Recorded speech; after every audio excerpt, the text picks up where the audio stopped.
AIMIM सदर असदुद्दीन अवैसी ने ममता बनर्जी पर साधा निशाना। ट्विटर पर लिखी ये बड़ी बात। नंदीग्राम में मगरबी बंगाल की वज़ीर आला ममता बनर्जी ने अपने गोत्र का इंकशाफ किया है, जिसके बाद सियासी गलियारों से तबसरों और तनकीद का दौर शुरू हो गया है। अब एआईएमआईएम सदर असदुद्दीन अवैसी ने भी ट्वीट किया और ममता बनर्जी को तनकीद का निशाना बनाया। उन्होंने अपने ट्विटर हैंडल पर लिखा है कि जो जनोधारी नहीं उनका क्या होगा। अवैसी ने ममता बनर्जी के बयान पर तबसरा करते हुए लिखा है कि जो लोग जनोधारी नहीं है और किसी भगवान के भक्त नहीं है या फिर कोई पाठ या चालीसा नहीं करते हैं, उनका क्या।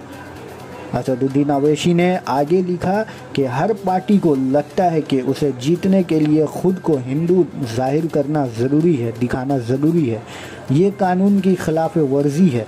बता दें कि इस बार बंगाल में असदुद्दीन अवैसी की पार्टी एआईएमआईएम भी किस्मत आजमा रही है।